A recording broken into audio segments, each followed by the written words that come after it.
Este é um podcast feminista.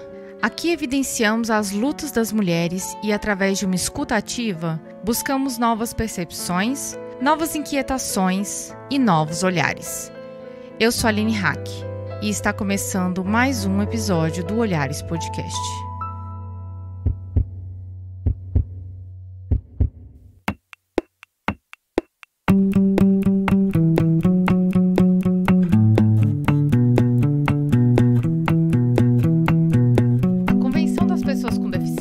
Ao Brasil uma lei que tem pouco mais de 5 anos. Discutir o que é deficiência vai para além das limitações. Podemos falar de identidades. Nesse episódio, nós discutimos a respeito das barreiras que mulheres com deficiência enfrentam dentro da nossa sociedade. Para isso, perguntamos: o que pode ser considerado deficiência? Pessoas neurotípicas são pessoas com deficiência? O que podemos falar nas intersecções de gênero e raça sobre esse assunto? E, por fim, quais as barreiras sociais as pessoas com deficiência enfrentam? Não basta não ser capacitista.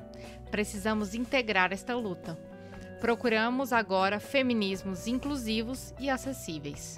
E para nos ensinar sobre este assunto, hoje ela vem trazer toda a didática que precisamos para esse episódio. Se apresenta pra gente. Sou eu, Luciana Viegas. Ativista, autista, mãe de autista, uma das idealizadoras do movimento Vidas Negras com Deficiência Importam e também membro da Abraça, fazendo ativismo PCD aí há um tempinho. E juntas começamos mais um Olhares Podcast.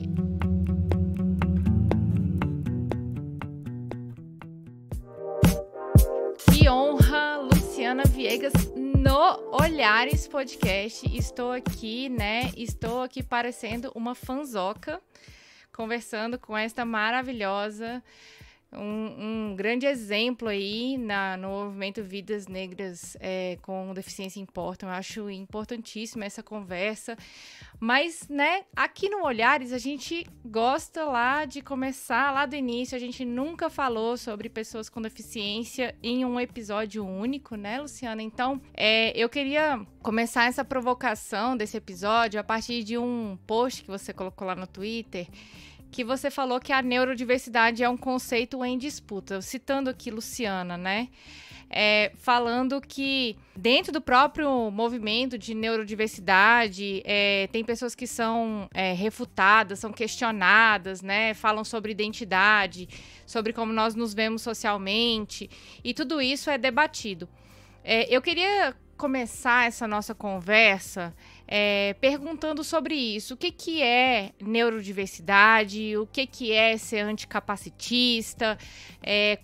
Qual é o ponto de partida para a gente conversar sobre uma luta pelas pessoas com deficiência, das pessoas com deficiência, com as pessoas com deficiência? Caraca, é muito difícil para mim. Eu estou muito feliz de estar aqui. Primeiro, agradecer por essa oportunidade de poder falar de temas tão importantes. Eu acho que falar de feminismo anticapacitista é urgente, é necessário. Acho que é uma das coisas que eu mais brigo dentro de outros movimentos. E aí a gente começa esse conceito, né? Porque há uma confusão, e eu entendo que o Twitter ele não é um espaço de debates muito profundos e teóricos, mas há uma confusão e é uma disputa mesmo, a questão da neurodiversidade. Primeiro porque ele não é um conceito que foi criado aqui no Brasil, ele é um conceito que veio de fora, né? Então a Judy Singer, lá autista, e aí ela também, dentro da comunidade autista, entendeu que o autismo não era só diagnóstico, ele passava pelo conceito da identidade. Só que aí, quando ela fez aquele texto que ela fala de neurodiversidade, é um texto que ela muda, todo ano ela está mudando, porque há outros ativistas que refutam esse texto. E aí esse texto basicamente diz o seguinte, que tal qual a biodiversidade para o mundo, para a biologia, como acontece no mundo, né? A vida acontece. A neurodiversidade é para as questões da mente, então a teoria da mente, as questões do cérebro. Então todos nós, a ideia geral da neurodiversidade é que todos nós somos neurodiversos. Cada um experiencia e vivencia a vida de um olhar e seu cérebro percebe de maneira diferente. Primeiro ponto, que já refuta muito dos debates que a gente tem no Twitter, né? Que atribui a neurodiversidade apenas a quem tem transtornos, como TDAH, autismo, esquizofrenia e por aí vai. Segundo ponto, a gente não pode trazer esse debate para o Brasil dessa forma assim crua como ele acontece, porque senão a gente cai numa ideia de que a neurodiversidade é só sobre imagens de cérebros que são diferentes de outros cérebros. E isso não tem nada a ver com a neurodiversidade, porque a neurodiversidade fala sobre diversidade, não sobre o diferente, o que não é diferente. E aí a gente não pode trazer isso para o Brasil, porque apesar, né, desse ser um movimento cunhado e iniciado por autistas, a gente entende também, quanto estudioso da área, quanto ativista, que a neurodiversidade e as neurodivergências estão além da questão biológica, está além da questão neurológica, vai para a questão da identidade mesmo. Então, uma pessoa com esquizofrenia, ela experiencia a vida através da esquizofrenia também. A esquizofrenia faz parte da identidade dela. E o autismo também faz parte da identidade das pessoas. Então, a gente tem esses dois conceitos que estão em disputa. Por que eu falo que estão em disputa? Hoje eu posso falar isso, mas eu já estou sabendo disso há uns meses. Porque a Abraça, a organização que eu faço parte, ela cunhou um termo na neurodiversidade interseccional aqui no Brasil, e eu acredito que no mundo, vou ser audaciosa aqui, vou ser ousada e vou dizer que no mundo, porque a gente está falando de realidades muito distantes. Então, quando você vai ver o que a Jilde fala sobre a neurodiversidade, é um contexto muito embranquecido, não se pensa em outras realidades, e aqui no Brasil a gente tem pessoas pretas, neurodiversas, indígenas, pessoas em situação de rua, pessoas institucionalizadas, que aí seria ruim a gente não falar sobre identidade, atrelar isso apenas à questão neurológica, porque a gente não leva em consideração tantas histórias de violência que historicamente o Brasil passou. Então, manicômio de Barbacena, as chacinas e por aí vai, são questões, e prisões, que a maior parte das pessoas que são presas são pessoas neurodivergentes, tudo isso precisa ser levado em consideração. Ok, Luciana, todo mundo é neurodiverso, e aí é isso, acabou, não temos mais. A Judge conceitua quem tem transtorno dentro dessa neurodiversidade em geral como neurominorias. Mas como tem um amigo meu, e aí eu brinco, eu gosto de usar a frase dele, esse neuromundo dos neurofixos, né? Dos neuroprefixos, que é o Ricardo Lugon, eu adoro, ele é psiquiatra, ele brinca com isso. E a gente, às vezes eu até entro em conflito com ele, porque é complexo mesmo. Tem horas que eu acho que a gente precisa dessa marcação e tem horas que eu acho que não precisa. Mas ele fala disso, então eu gosto de chamar de neurodivergentes. Então os neurodivergentes somos nós, pessoas autistas, TDAH, esquizofrênicos. E aí há alguns estudos ao longo dos anos que vai entendendo a bipolaridade, alguns transtornos, como os transtornos de personalidade, alguns transtornos que vão também cunhando essa questão social, né? E aí é abraçado também pela CDPD, que é aqui que eu gosto de falar, que é a Convenção de Direitos das Pessoas com Deficiência. Tudo depende, é tudo muito relativo. E aí a neurodiversidade basicamente é isso tudo, esse mundaréu de coisas que a gente está tentando cunhar. Eu gosto de pensar a partir desse manifesto da Abraça, e vou fazer o jabá aqui, mas eu acho importante que a gente leia esse manifesto, porque é um manifesto importante para que a gente entenda e perceba como que esse conceito ele se dá aqui no Brasil com as realidades que a gente tem no Brasil. Então, outro dia eu tive uma notícia de um tio que foi entubado, e aí, antes dele ser entubado, ele precisava ele estava com Covid, né? Tá entubado ainda. E aí ele precisava de uma hemodiálise. E aí esse tio não queria fazer essa hemodiálise, ele escolheu não fazer e basicamente escolheu morrer. E é muito engraçado isso para mim, porque ele é um homem preto, cansado, 70 anos, já estava cansado de viver a vida. E essa escolha, eu não consigo dizer que essa escolha pela morte, por esse lugar de paz, não passa por essa questão interseccional de sofrimento psíquico que o racismo causa, que cruza também com a questão da neurodiversidade, no meu ponto de vista, porque é como ele experienciou e vivenciou a vida dele com racismo, né? É assim, tudo bem, chegou ao meu fim, eu vou aceitar, porque talvez o fim seja melhor que estar vivo, que existir. Foi muito dolorido para mim entender isso, mas foi importante eu entender isso, porque aí você começa a entender que a gente precisa, é urgente a gente falar de conceitos de saúde mental, de conceitos sobre a neurodiversidade da nossa perspectiva no Brasil, né? Meu tio provavelmente não seria lido como uma pessoa neurodivergente. Mesmo, mas ele com certeza tem alguma questão da saúde mental dele que precisa ser levada em consideração, mas não foi levada. Por quê? Porque ele é um homem negro. E aí é só passar como né? Passa a boiada e tá tudo bem. Esse é um ponto importante da gente dizer. A gente começa essa conversa com a questão da neurodivergência e eu achei importante colocar esse ponto da disputa, porque a gente tá, desde o ano passado, falando de feminismos, né? E falando sobre disputas. Falando sobre disputas dentro dos feminismos, dentro das próprias linhas de feminismos, né? Então, aqui, só esse ano, a gente apresentou uma série de vertentes feministas e dentro dessas vertentes, dissemos que haviam disputas dentro desses feminismos, né? Dentro, das vezes, da mesma vertente. Eu queria voltar um pouco, Luciana. A gente começou a conversa falando de neurodivergência, e inclusive tem um episódio maravilhoso do Olhares, vou recomendar aqui para quem estiver ouvindo, sobre a luta antimanicomial, que a gente também falou sobre isso. Mas eu queria também falar sobre as pessoas com deficiência, e aí não só as pessoas neurodivergentes, né?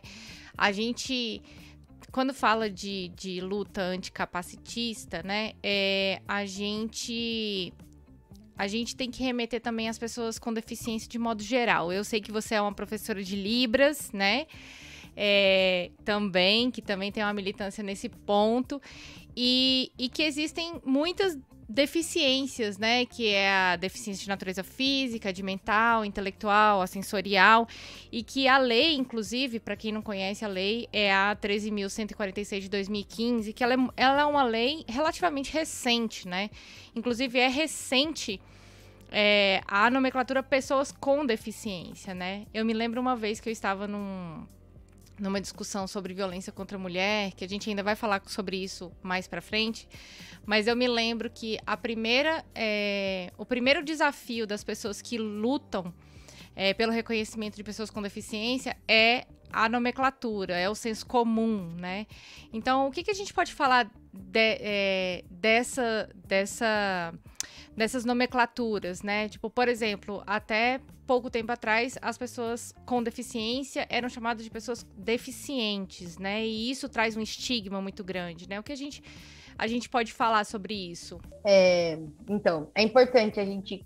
começa tudo, a nomenclatura, esses conceitos, eles se iniciam ali... Quer dizer, se iniciam há muito tempo, né? Mas aí, pra gente se entender quanto pessoa com deficiência, primeiro de tudo, não é mais deficiente, não é pessoa com necessidades especiais. E aí eu até brinco com isso, que a minha necessidade especial é toda sexta-feira tomar uma cerveja, não é ser autista, acho que é a necessidade de todo brasileiro atualmente. Mas esses conceitos, esses nomes, eles começam partindo primeiro da convenção. A Convenção de Direito das Pessoas com Deficiência, que eu sou uma testemunha ferrenha, se eu puder bater na casa das pessoas todos os dias, pedindo para as pessoas lerem a Convenção, parei. Ou então contar a palavra da Convenção, parei. Porque ela foi feita por pessoas com deficiência, por ativistas, e ela é um resultado de luta por direitos civis. Então, começa lá. Essa convenção é a nossa bíblia das pessoas com deficiência. Então, é onde a gente... tudo começa e termina nela. Eu gosto de exagerar bem nesse ponto, porque eu não fujo dela, eu não saio dela em nenhum momento nas minhas salas. É importante a gente entender. E a convenção diz que nós somos pessoas. A convenção também fala que deficiência é uma limitação que em combate, em confronto com, em contato com o mundo, cria barreiras. Só existe limitação porque existem barreiras. Então, nada tem a ver com a questão biológica, nada tem a ver com a questão neurológica, nada tem a ver com a própria pessoa com deficiência. Tudo tem a ver com as barreiras que o mundo impõe para que as pessoas consigam acessar o mundo. Esse é o primeiro ponto. E aí, entendendo o que é deficiência, porque é uma pergunta difícil, e eu gosto dessa pergunta, ela é complexa, você pergunta para as pessoas, o que é deficiência, para você ver? E aí as pessoas falam, é falta, é déficit, não existe, é o que não tem, é a dificuldade, é o problema, é o defeito, é o errado. Ilustra muito bem de como a sociedade é estruturalmente capacitista, né? Estruturalmente, a gente foi criado numa sociedade desde sempre que pessoas com deficiências não eram vistas como pessoas. Nós não somos ainda. E aí está a importância de se entender por que esse termo é tão importante para a gente corrige em todos os espaços. Uma pessoa que chama a gente de deficiente, com certeza não entendeu e não ouve essa questão. Então, a gente sempre fala, não é deficiente, é pessoa com deficiência. Qual é a diferença? Pouco, porque o deficiente dá uma ideia do que falta. Então, por exemplo, visualmente, não falta nada em mim. Eu sou autista. Visualmente, não falta nada em mim. Visualmente, não falta nada no meu filho. Mas nós somos pessoas com deficiência, porque nós temos uma limitação, uma barreira, enfrentamos uma barreira comunicacional e de relações sociais, de interação, integração sensorial também, a questão sensorial, não integração, é a questão sensorial, nós enfrentamos quando temos acesso à sociedade. E aí isso nos torna uma pessoa com deficiência. E por que pessoa antes da deficiência? Porque nós somos pessoas. Eu, antes de ser autista, sou uma mulher negra autista, apesar de eu tratar o autismo como identidade, mas eu sou uma mulher negra, autista, favelada, eu sou uma mulher... E todas essas coisas abarcam. Quando a gente fala de outras deficiências, também é visto como identidade. Então, por exemplo, tem amiga minha que é cadeirante, que dá nome para cadeira de rodas, porque entende que a cadeira de rodas faz parte de uma extensão do seu corpo, que fez parte de toda a experiência, de tudo que essa pessoa viveu na vida. Todos esses são processos importantes. Entender que esse nome não é só um nome, não é só errei a sigla, errei o nome, é muito urgente, sobretudo para os movimentos. Então, isso é importante, entender que antes da deficiência vem a pessoa. Entretanto, a deficiência não é o erro, a deficiência faz parte da diversidade humana. Isso é importante frisar também. E assim a gente fecha o primeiro bloco, e no segundo bloco agora a gente vai falar sobre as mulheres.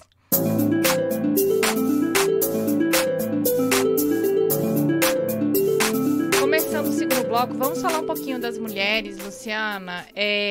A gente falou sobre o capacitismo e só colocando aqui em letras garrafais, capacitismo é a violência sofrida por pessoas com deficiência, né? Assim como o racismo, assim como a homofobia, o nome da violência que as pessoas com deficiência sofrem se chama capacitismo. Por isso nós estamos falando aqui sobre feminismo anticapacitista. O feminismo é uma luta de direitos humanos, né? Que a gente fala muito que é lutar pelas mulheres, lutar para as mulheres, para a inclusão. E estamos aqui, nós duas mulheres, conversando sobre isso hoje. E eu queria que a gente trouxesse algumas considerações importantes sobre mulheres com deficiência, né? Por que a gente precisa falar das mulheres com deficiência, colocar uma perspectiva de gênero dentro da luta pelas pessoas com deficiência? Primeiro de tudo, porque somos mulheres. Já começa a questão aí que é extremamente importante, né? Entender a importância da luta anticapacitista no movimento feminista passa também pelas questões de cuidado. Então, por exemplo, dentro do nosso movimento de pessoas com deficiência, a gente tem um movimento legal e bacana, importante e urgente, que é o movimento de mães cuidadoras, né? Durante muito tempo se debruçam dentro dessa questão, dessa opressão que o feminismo traz, que o machismo traz, que o patriarcado traz, que é a sobrecarga de você ter que cuidar 100% de uma pessoa, e essa sobrecarga fica só no colo dessa mãe que tem uma criança com deficiência, né? Sobrecarga, culpa materna, porque nós, mas a mãe que criou, que geriu uma criança com deficiência não é uma mãe completa, né? Ela não gerou alguém 100%, entre aspas, saudável. Então, tudo isso passa dentro dessa luta. Mas aí, pensando nisso, a gente precisa entender que as mulheres com deficiência, elas sofrem opressões específicas que também são de gêneros. Então, por exemplo, mulheres com deficiência são mais submetidas a relacionamentos abusivos. Primeiro porque a socialização de uma pessoa com deficiência não é o mesmo tipo de socialização de uma pessoa sem deficiência. A gente já tem uma dificuldade aí, que é a barreira social, né? A socialização, ela se dá de maneira diferente. Por ela se dar de forma diferente, isso é com todas as pessoas com deficiência, a gente enfrenta uma realidade em que mulheres com deficiência não sabem que estão em relacionamentos abusivos. Mulheres com deficiência são violentadas e não sabem. Há uma outra parcela, e isso é específico das mulheres, da comunidade que adere à prática devoti, que é uma prática misógina. Eu até comentei isso esses dias no meu Twitter. É uma prática misógina e que expõe corpos de mulheres com deficiência física. São pessoas que têm, não é um feitiço, é animalização mesmo da deficiência. Então, já recebi relatos, sai e volta para a cadeira de rodas no ato sexual, sai e volta para a cadeira de rodas para eu ver a sua deficiência. Tira e coloca a perna amputada para eu ver a sua deficiência, por favor. Então, tudo isso são violências de gênero.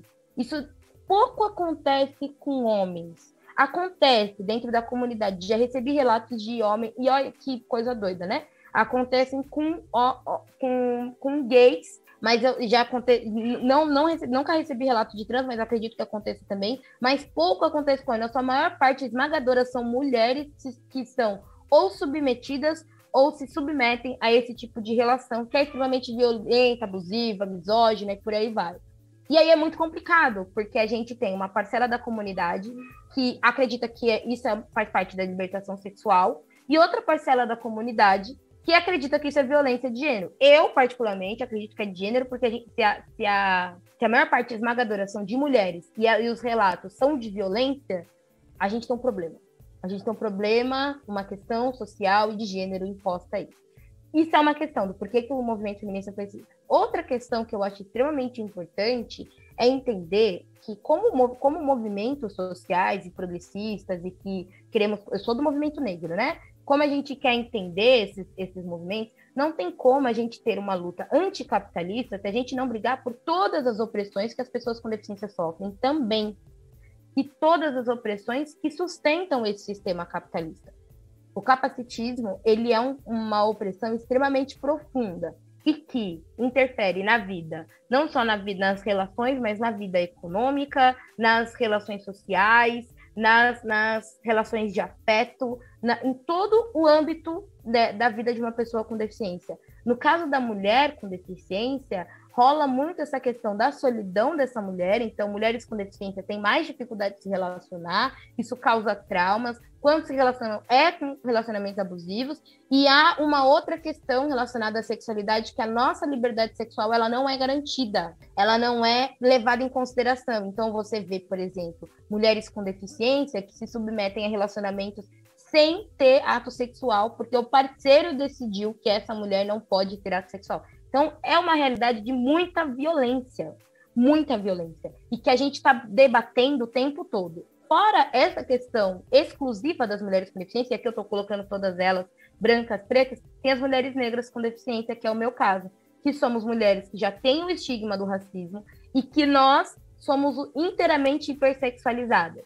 Entretanto, você é uma mulher com deficiência, e aí você é hipersexualizada, e ao tempo que você é hipersexualizada, você é quase animalizada, né? A relação com você se torna extremamente violenta e abusiva. Então, é muito complicado a gente não, dentro do movimento feminista, a gente precisa acolher essas mulheres. A gente precisa entender e ouvir essas mulheres.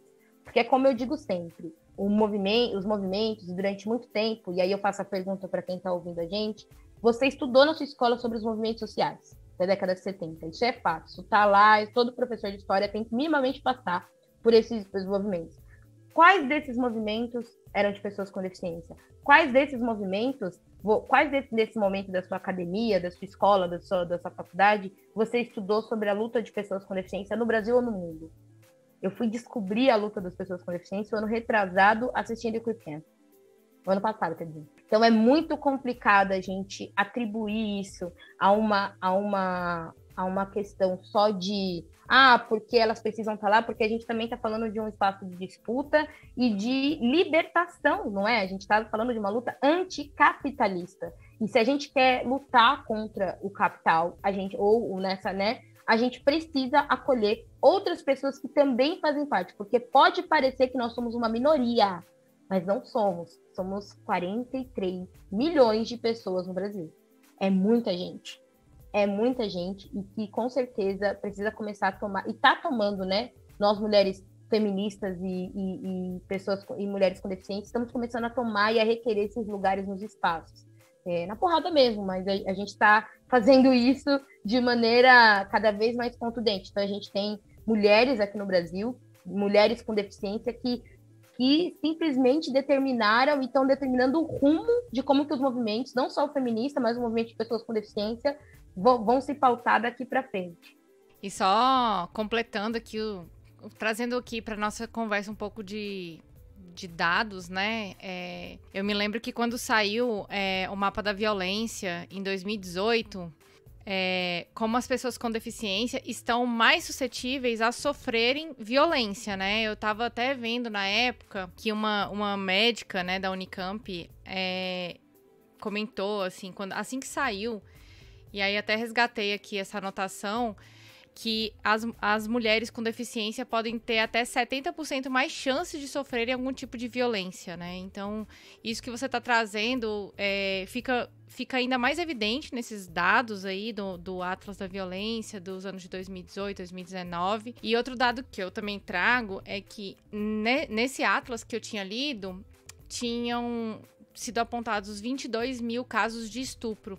E os índices de estupro em mulheres com deficiência, especialmente a deficiência mental, cognitiva, né, era muito alto, né? Dessas mulheres com deficiência que tinham sofrido esse tipo de violência, a maioria dessas mulheres com deficiência tinham algum tipo de deficiência mental, né? Então, até mesmo, né, Luciana, esse processo você falou do processo de socialização, mas às vezes até do processo de percepção, de saber que aquilo ali é uma violência, de saber que ela está sendo vítima, né, desse momento, e até mesmo da impossibilidade dessa mulher, às vezes, buscar ajuda, sabe? Porque, assim como crianças e adolescentes, né, sofrem violência dentro das suas próprias casas, muitas dessas mulheres estão ali também na mesma situação, né? Então, quem cuida delas, quem as socorre no dia a dia, é quem as violenta também. Você concorda comigo ou não? Concordo. E eu acho que de todas as opressões que nós mulheres com deficiência sofremos, acho que essa questão, tanto é que a convenção ela garante, né, a liberdade reprodutiva e sexual da mulher com deficiência, é a questão mais pesada, porque ela vai de dois extremos. Então a gente tem mulheres com deficiência que sofrem, e a deficiência intelectual é sim, não só mulheres, mas homens também, mas as mulheres, sobretudo, né, por conta da questão de gênero mesmo, o patriarcado está aí comprando isso e faz para isso mesmo, mas a gente vai desses dois extremos. Então a gente tem mulheres com deficiências que sofrem extrema violência sexual e tudo mais. E aí a gente vai para outro extremo, que é aquelas mulheres com deficiência que não têm o seu direito sexual de liberdade sexual garantido. E a gente nunca tem um consenso. Então, essas mulheres estão passando constantemente por situações extremamente violentas, tanto pro mais agressivo e violento, pro mais não tem nada, não acontece. Isso também causa uma determinada opressão. O que eu gosto muito de pensar no Atlas da Violência é que ele, apesar de tudo, ele não marca, né, quais são as violências que essas pessoas estão passando. Então, por exemplo, no filme Creep Camp, e eu adoro citar esse filme para que as pessoas entendam como que ele funciona e tudo mais, tem uma relação lá de uma mulher com paralisia cerebral que ela entra com dores, absurdamente dores. Ela tem uma paralisia, assim, ela é alto nível de suporte, né? Mas ela entra com dores dentro do hospital, muitas dores. E aí o médico simplesmente submete ela a uma cirurgia porque só poderia ser apendicite. E, na verdade, ela estava com uma doença sexualmente transmissível. Ela tinha transado com uma pessoa sem camisinha. E, assim, consentido, tudo bonitinho. E aí e o médico nem pensou nessa possibilidade. Ela estava com todos os sintomas disso e o médico nem pensou nessa possibilidade. E submeteu ela a uma cirurgia. Ele abriu ela para tirar um apêndice que não precisava, sendo que só porque ele não pensou na possibilidade. Está muito relacionado ao como esse modelo médico, e aí eu gosto de xingar ele sempre, o tempo todo, de como esse modelo médico de deficiência, de diagnóstico, ele não comporta, e ele violenta mulheres com deficiência. Então, relatos inúmeros de amigas minhas que vão no ginecologista e simplesmente é desconsiderado. Você não precisa vir, você vem daqui 1 ano, você vem daqui 2 anos, você não precisa vir, porque na cabeça as pessoas com deficiência, as mulheres com deficiência não têm a vida sexual ativa. Isso é muito doido. Isso é muito doido de se pensar e de você olhar e falar assim, cara, como que... Porque você não é visto como pessoa. Você não é visto como pessoa, você é submetido a uma série de violências. Mulheres com deficiência em si também são submetidas a uma série de violências. Então, é importante que a gente paude, que a gente fale. Essas violências de gênero, para mim, são uma das piores. Há um outro relato, aí eu vou interseccionalizar com raça um pouquinho, para a gente entender isso, como que isso funciona na prática, do caso de Trey Shukout, que são um casal. Na verdade, é um casal, mas a irmã que morava junto com ele. Eu postei no Twitter, inclusive, há um tempo atrás também sobre esse caso, porque ele me chocou muito.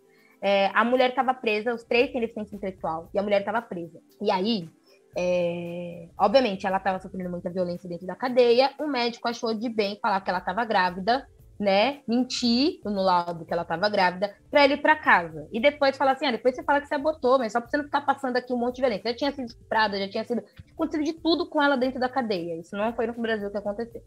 E aí, e esse caso é real, e aí ela foi para casa. Foi para casa ela, o marido também, que estava morando com ela, então ficou morando na casa. Ela, o marido, que é deficiência intelectual também, e a irmã, os três morando dentro da casa. Mas, ok, seguindo a vida, autonomia garantia, tinha família e tudo mais. Ok, ela voltou pro médico e falou, eu perdi. Nisso que ela falou, perdi, eu não vou precisar contar a cor dos três, né? Mas enfim, nisso que ela voltou e falou que ela perdeu, os médicos queriam saber como assim ela tinha perdido um filho. E aí começou uma busca por esse filho que nunca existiu e que o médico não ia dizer depois, o outro médico, né, que ele que mentiu junto com ela para ela ir para casa. Falou assim, não, você fala que perdeu, tá tudo bem, não tem problema. O sistema funciona assim para todo mundo, com certeza vai funcionar para você. E aí buscaram, prenderam ela novamente porque aí falaram que ela teve o bebê nasceu e ela e o marido e a irmã mataram o bebê. E ela voltou a ficar presa. Então, e depois de anos, 40 anos, descobriram que não tinha nada de bebê, que foi, infelizmente não, foi uma ação racista e por aí vai, capacitista. Mas tudo isso se dá por quê? Quando você vai vendo ao longo dessa história, que é uma história extremamente violenta, as opressões que essa mulher com deficiência intelectual sofria, as torturas, ela ficou 6 horas sendo violentada enquanto ela era interrogada. São coisas que o marido dela, que tinha deficiência intelectual, não passou. Entendeu? E que ela e a irmã foram muito violentadas, que elas no final assumiram. Não, tá bom, eu mesma fiz esse bebê que nem existe. Então, tudo isso passa pela nossa realidade, pela mulher com deficiência. Primeiro, onde você está grávida? Você é uma mulher com deficiência. Depois, como assim você perdeu o bebê? Como assim? Então, tudo é uma questão de gênero e que é importante a gente debater.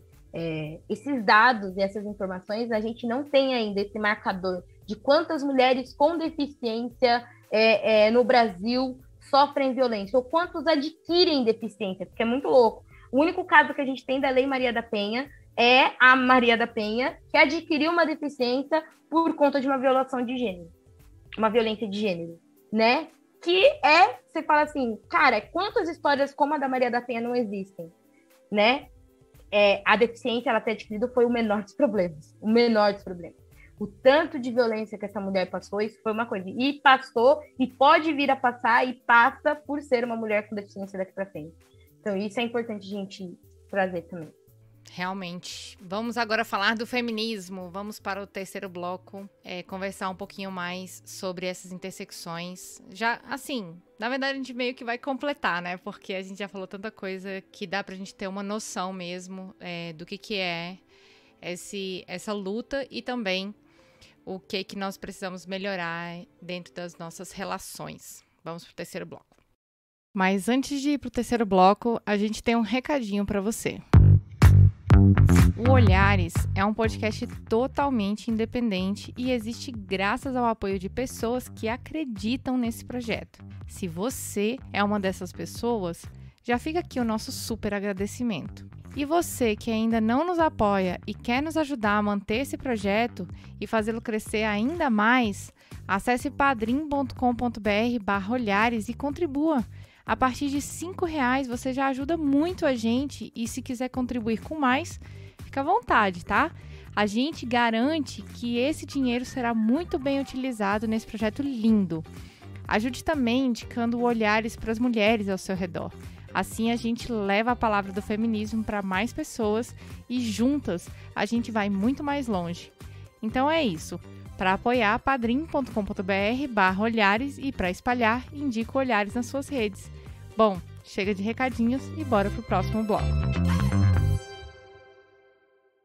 Lu, você começou esse episódio falando do seu tio, que teve o direito negado por ser um homem negro e uma pessoa com deficiência. No segundo bloco, a gente falou sobre a Maria da Penha também. A gente mencionou, né, que ela adquiriu uma deficiência por ser vítima de violência doméstica. E eu queria trazer um outro dado que não é um dado, né, na verdade, é uma curiosidade. A gente fala muito sobre as violências das mulheres. E aí fala, isso é mansplaining, isso é não sei o quê. E tem o gaslighting, né? A gente já falou sobre a luta antimanicomial aqui, junto com a Carol e a Bárbara, nos episódios anteriores. Se você não ouviu, ouvinte, vale muito a pena você ir lá ouvir. E ouvir também o episódio da Valesca Zanella sobre saúde mental. Mas tem um gaslighting, né? Que é o fato de transformar esta mulher numa mulher com deficiência intelectual, né? Ou às vezes essa mulher de fato adquire. Você falou, né, que a Maria da Penha adquiriu uma deficiência física, né? Ela, para quem não conhece Maria da Penha, acredito que todos os ouvintes conheçam, mas a Maria da Penha é cadeirante, né? Mas tem mulheres que de fato, né, sofrem muita violência psicológica ao ponto de terem transtornos irreversíveis, né?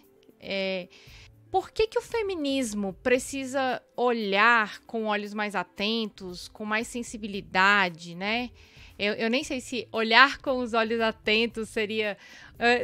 Hoje a gente toma muito cuidado com esses termos, né? De não colocar essas deficiências das pessoas como insuficiências, como... até mesmo hoje no episódio você falou, parece meio louco isso, né? Então a gente usa de uma forma muito corriqueira e às vezes a gente não percebe que algumas expressões que a gente usa no nosso cotidiano são capacitistas. Mas vamos afunilar essa discussão. Primeiro, o que nós podemos falar para as feministas para incluir mais mulheres com deficiência, a partir desses 3 pontos que a gente falou? As pessoas negras sofrem mais violências, e as pessoas negras com deficiência sofrem ainda mais violências, seja no atendimento de saúde, ou seja num atendimento do Disque 100, ou num outro atendimento de assistência social. E sobre as mulheres que podem adquirir deficiências a partir desses processos de violência. Tá, vamos lá.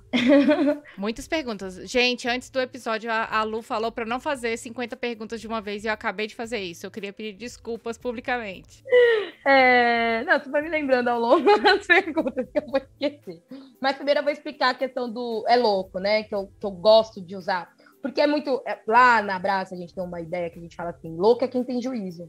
Que a gente atribui a loucura àquela pessoa que é insana, que vai fazendo as coisas. E a gente, né, é considerado louco para a sociedade.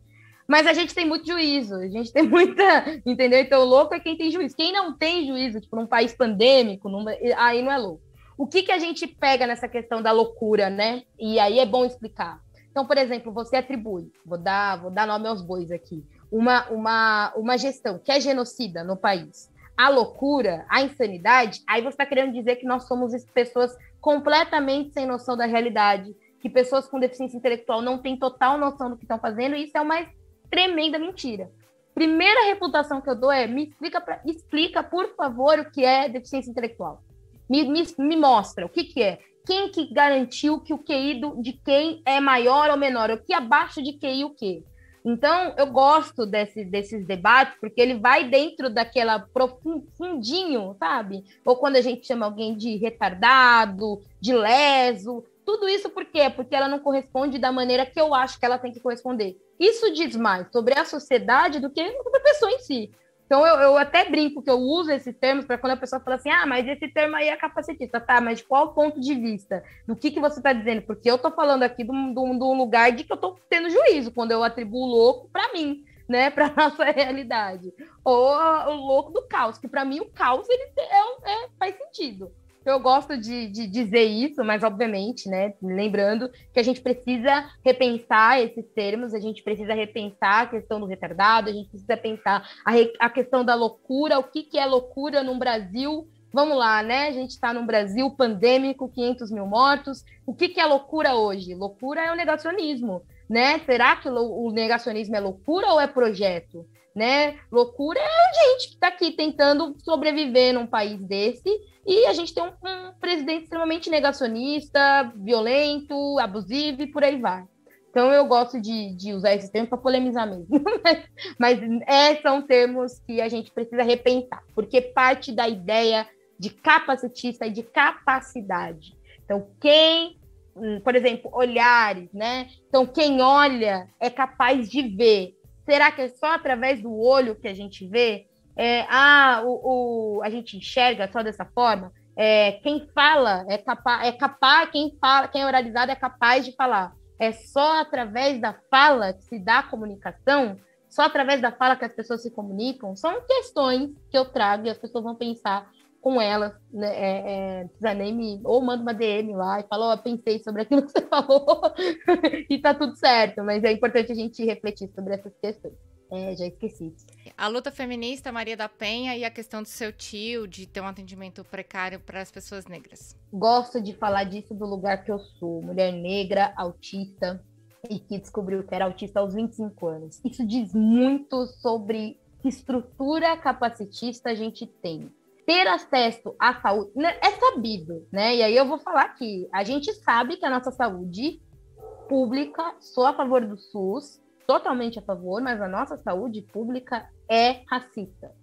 Acabou, não tem. Por quê? Isso se dá na formação. Estamos num país estruturalmente racista, país estruturalmente capacitista. Nossa história foi desenhada por isso. Não há outro caminho a seguir senão da violência, do capacitismo e do racismo. Ok, a gente não faz nada com isso? Fazemos. A gente critica esse sistema que está aí posto e dizendo pra gente. Eu sou uma mulher que descobri com 25 anos que era autista, partindo do diagnóstico do meu filho. Se eu não tivesse filho, talvez eu passaria a vida sem saber que era autista. Isso diz muito sobre a estrutura racista. Por quê? Racista e machista. Por quê? Porque o olhar para a mulher negra é um olhar estereotipado. Então, antes de eu ser diagnosticada autista, eu fui diagnosticada com ansiedade, bipolaridade, depressão, esquizofrenia, TAG, um monte de coisa que as pessoas tentaram me diagnosticar. Eu estava indo para o rumo da esquizofrenia, eu não cheguei a fechar o diagnóstico de esquizofrenia, mas eu tinha no meu laudo, eu tinha ansiedade, toque, depressão e TAG. Tudo isso junto. Porque o olhar era um olhar estritamente racista e misógino. Mulheres negras são violentas mesmo. Eu odeio a palavra comportamento disruptivo. Eu odeio essa frase. Você quer me deixar louca de ponta cabeça você olhar para mim, o seu comportamento está disruptivo. Eu peguei trauma de médicos por causa disso, porque tudo aquilo que eu estava relatando, que estava inclusive fazendo com que eu tentasse tirar a minha vida, se fechava no comportamento disruptivo ou na desvalidação. E aí, isso se dá porque eu sou mulher negra. Mas se eu fosse uma mulher branca, autista, e aí os relatos são inúmeros, nós, autistas, nós temos a capacidade de masking, que é o mascaramento, que é aquela coisa que a gente engana, né, entre aspas, a gente simplesmente, para poder se adequar a essa sociedade que, enfim, que levanta barreiras sociais o tempo todo contra nós, a gente não entende muito bem as relações sociais, aí qual pessoa aqui nesse ambiente tá se saindo melhor? Então, eu vou involuntariamente tentar copiar essa pessoa para que eu consiga me incluir. E a gente faz isso, não é voluntário, não. Involuntário. Você acaba... É tão doido que é uma segunda pele. Você não consegue. Tem hora que você não consegue saber exatamente quais os seus comportamentos é você e quais não são. E aí tem uma questão de gênero específica das mulheres autistas, que é quando a gente é pequena, a gente é ensinada a ser mulher. né? Não é isso que diz, a gente é ensinada. Então, mulher senta assim, mulher senta assado, mulher fala baixo, menina não faz isso, menina não faz aquilo. Tudo isso, nós, na nossa cabeça autista, para se sentir adequado, é orientações específicas. Então, a gente acaba mascarando. Por mascarar, caímos no subdiagnóstico das mulheres autistas. E aí nós já não temos diagnóstico, aí passa a vida. Imagina, você é oralizada, você está o tempo todo tentando se adequar, você passa a vida. E aí você é diagnosticada lá na frente, a maior parte dos diagnósticos são em mulheres autistas, adultas, com ansiedade e depressão, e aí não resolve. Por quê? Não é errado ser diagnosticado com ansiedade e depressão, é errado você ser diagnosticado, mas é errado. Se você ser diagnosticado errado, você vai se submeter a um monte de tratamento. Eu passei, Aline, por um monte de tratamento que não fazia o menor sentido. E aí, na minha cabeça, de culpabilização mesmo, também que vem da questão do gênero, eu ficava, se tudo que eu estou fazendo não está resolvendo, eu não devo existir. A minha existência não é para fazer sentido. E aí, isso foram questões que são questões do autismo, mas são questões que as mulheres com deficiência passam. Uma questão de gênero. Então, por exemplo, como que a gente trabalha a questão LGBT com mulheres com deficiência cadeirantes? Como que se dá a liberdade, vou voltar nesse tema, liberdade sexual de mulheres LGBTs cadeirantes, que dependem em algum momento do suporte de outra pessoa? Como que se dá a aceitação? Como que se dá essa saída do armário? Como que se dá essa descoberta pelo corpo? Se o tempo todo você precisa de suporte, as pessoas que são os familiares, alguns familiares, são extremamente capacitistas e não te garantem a liberdade, não te deixam ser gente, né? Eles ser aquela pessoa com deficiência que você só vê na igreja ou no show. É muito louco, ou no Teleton. Então, você não tem outro espaço, senão você não vê essas pessoas nesses espaços. Então, isso são coisas que as mulheres com deficiência sofrem. Mulheres negras com deficiência sofrem triplamente. E ainda vou dizer, né? Triplamente, quem falava era a Lélia Gonzalez. Eu vou jogar a gente sofre um monte. Por quê? Tem essa questão da violação. A saúde no Brasil é extremamente precária e racista. E aí, quando você vai para o médico não tira o olhar racista de você. Você é uma mulher louca, desequilibrada, violenta. E aí você fica se submetendo a um monte de diagnóstico, um monte de tratamento que não conversa com quem você é de verdade. Então, primeiro momento, a gente precisa derrubar esse modelo médico de diagnóstico. É um modelo estritamente racista e capacitista. Esse é o primeiro ponto da gente entender como que mulheres negras conseguem. Porque o modelo social e o modelo psicossocial, e eu gosto de falar desse modelo biopsicossocial, ele leva em consideração a sua vivência, ele leva em consideração a sua questão psicológica e a sua questão social, que é importante. Eu, por exemplo, por ser autista, e gosto de dar...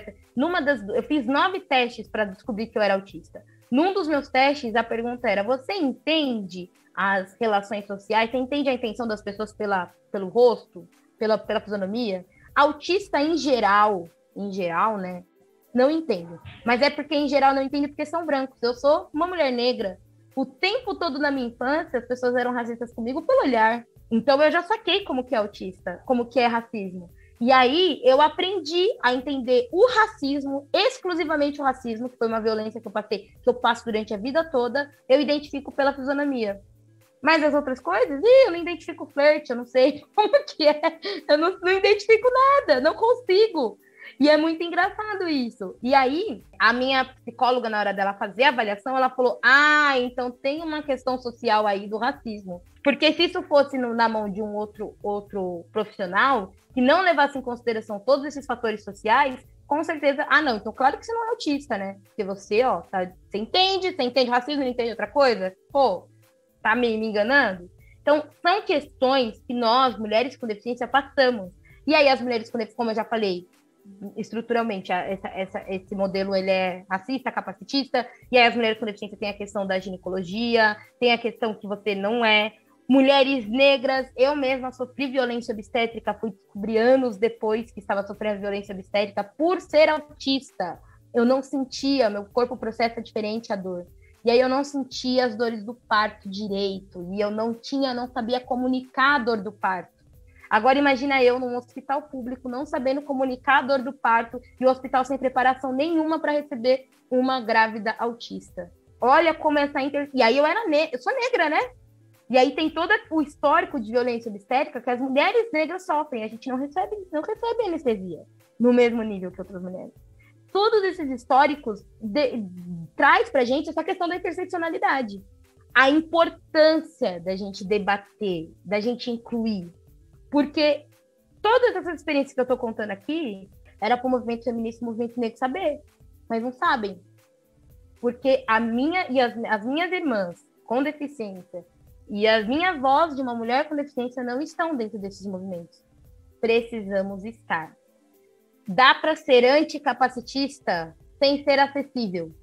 Dá para ser. Acessibilidade é o primeiro ponto. Dá para se garantir acessibilidade e não ser anticapacitista. A gente precisa garantir dentro dos movimentos atualmente, e a luta feminista, garantir um movimento inclusivo e acessível e verdadeiramente anticapacitista. E depois dessa conversa maravilhosa, a gente tem muito a aprender aqui. A gente ainda vai conversar muito sobre esses e outros assuntos em episódios futuros. Vamos para o nosso bloco de indicações.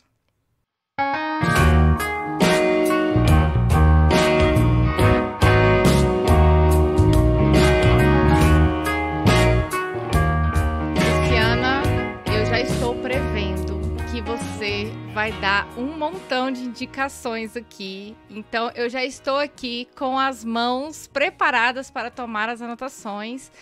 Mas fica tranquila, ouvinte, porque tudo vai estar linkado no nosso episódio. Então, Luciano, o que você tem para indicar pra gente? Manda ver, mulher. O que tem de bom aí? O momento mais importante para mim. Ai, meu Deus do céu, eu adoro indicar. Bem, eu vou começar pelos livros. E aí, depois eu vou começar... Enfim, vamos, fé. Então, primeiro, o livro que eu acho que é importante a gente entender, para entender um pouquinho do que é esse conceito da neurodiversidade, é o livro da Judith Singer, né? Que é Neurodiversity, The Birth of Dia. Então, é o início da ideia ali, mas eu aconselho ler esse livro com um olhar mais amplificado, assim, dar um cuidado maior para você poder entender. É um livro que ainda está em inglês, a gente não tem tradução para o português, mas é um livro ótimo para entender o conceito inicial da neurodiversidade. Ela tem um blog também, e aí quem puder no blog, eu uso até, né, blog, traduzir a página toda, e aí pelo blog e pelo livro a gente vai conseguindo entender. Próximo é o Manifesto da Abraça, minha organização, e que eu acho que é importante, porque traz já, refutando esse conceito da Judge, e traz uma ideia do que é essa neurodiversidade interseccional aqui no Brasil. Então, como que a gente lê a neurodiversidade partindo das nossas experiências e das nossas perspectivas. Isso é importante. E aí, 2 documentários importantes também. Meu Deus, eu tô muito ansiosa. 2 documentários, que é o Crip Camp, que é um documentário que mudou a minha vida. E aí eu fiquei super emocionada com o documentário. Ele fala das políticas de cuidado, de como que a gente vai se cuidar. E nesse documentário, o que é legal é que ele fala de como a luta antirracista se aliou à luta anticapacitista, lá na década de 70. Então assistam.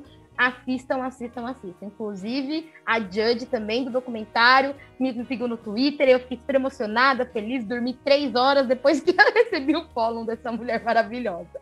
Mas assistam. O outro documentário, aí trazendo para a realidade do Brasil, que é a história do movimento político das pessoas com deficiência no Brasil.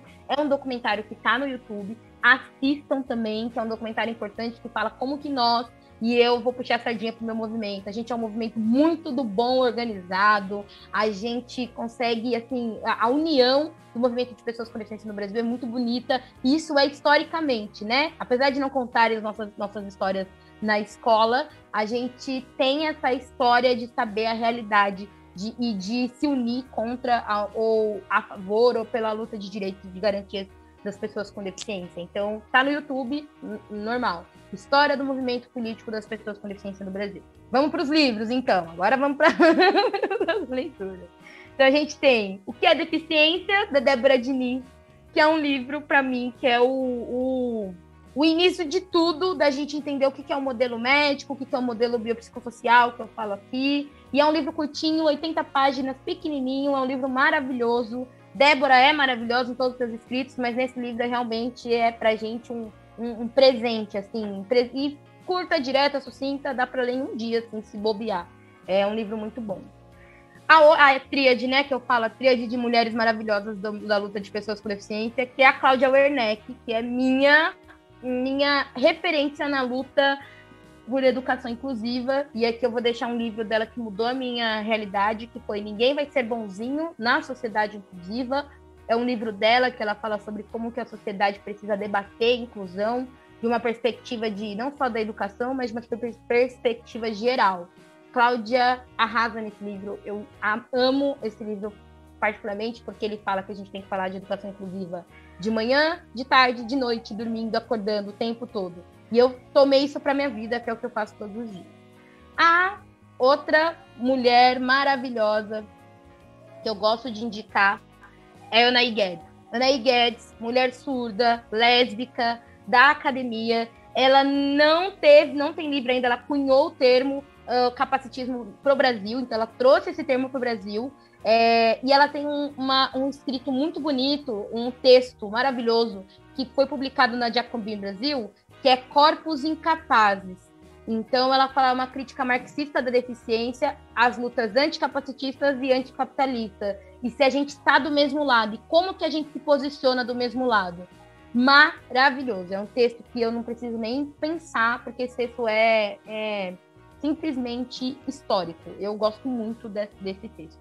E agora vamos para os influenciadores.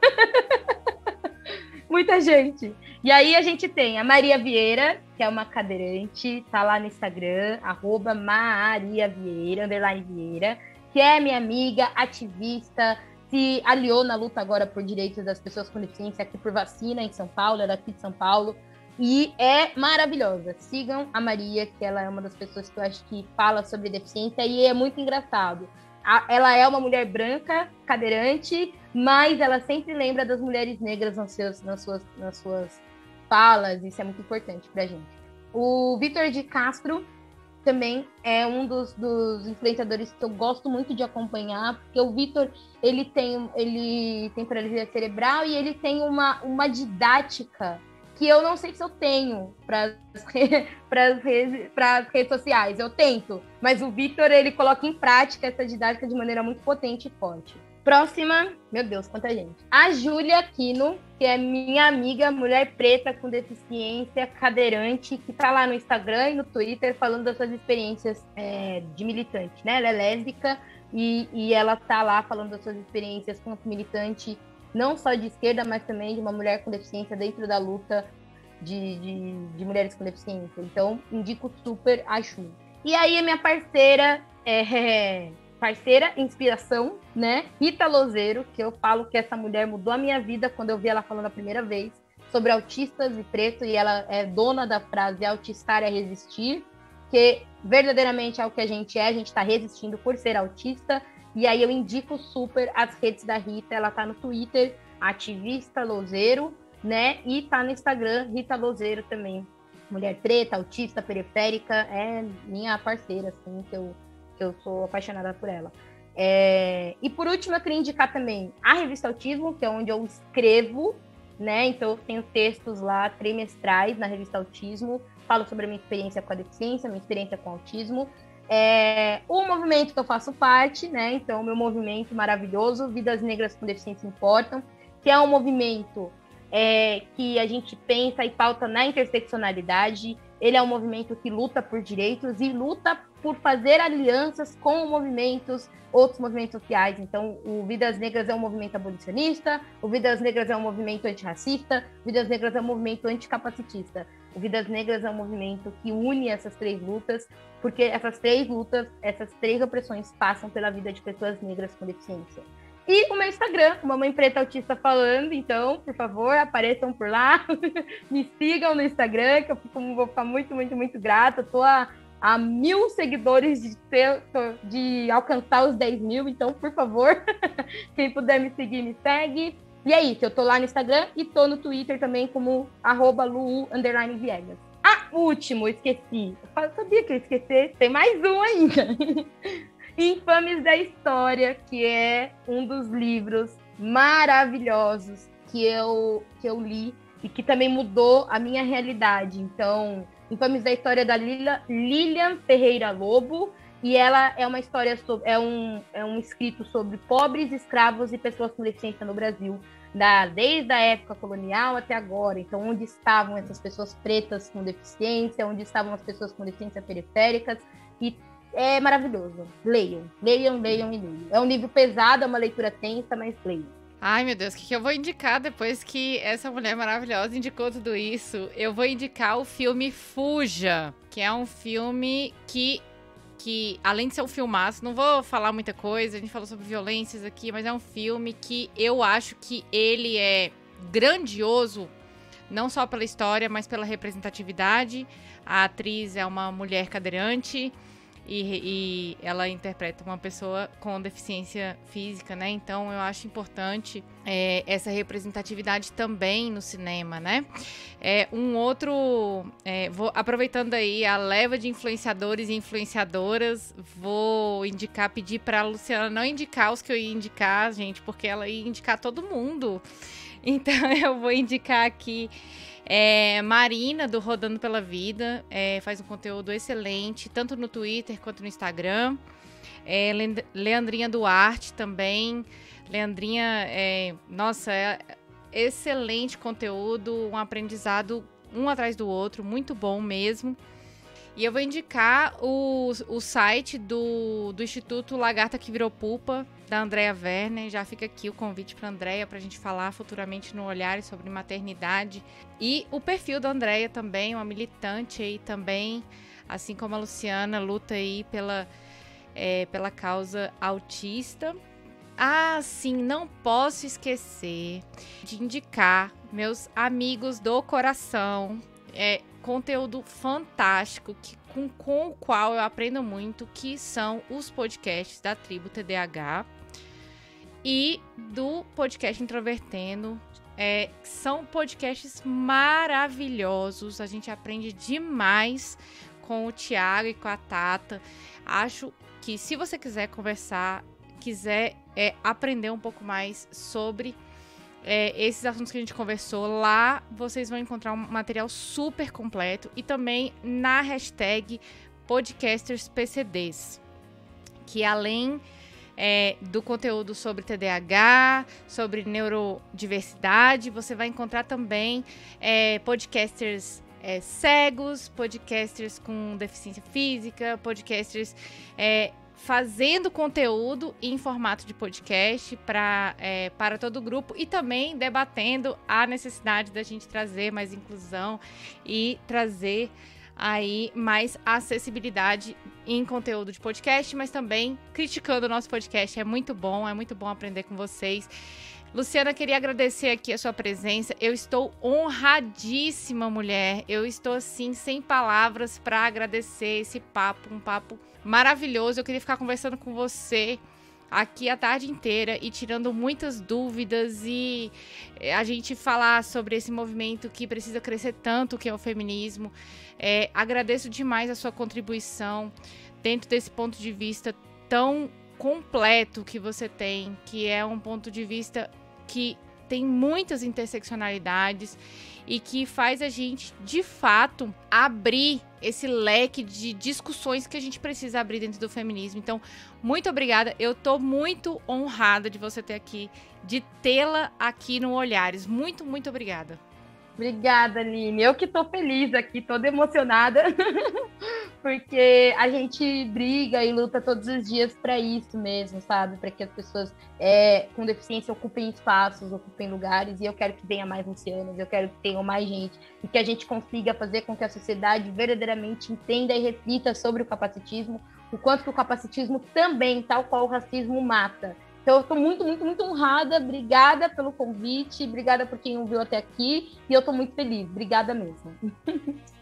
E obrigada a você, ouvinte, por nos escutar até aqui. Nós vamos ao ar quinzenalmente às quintas-feiras. Olhares Podcast, só de ouvir, dá pra ver que é diferente. Créditos. Esse podcast foi produzido pela Caleidoscópio Digital. Curadoria, pesquisa e pauta, Aline Hack. Edição e mixagem, Marcondes Saraiva. Identidade sonora, Montana Estúdio.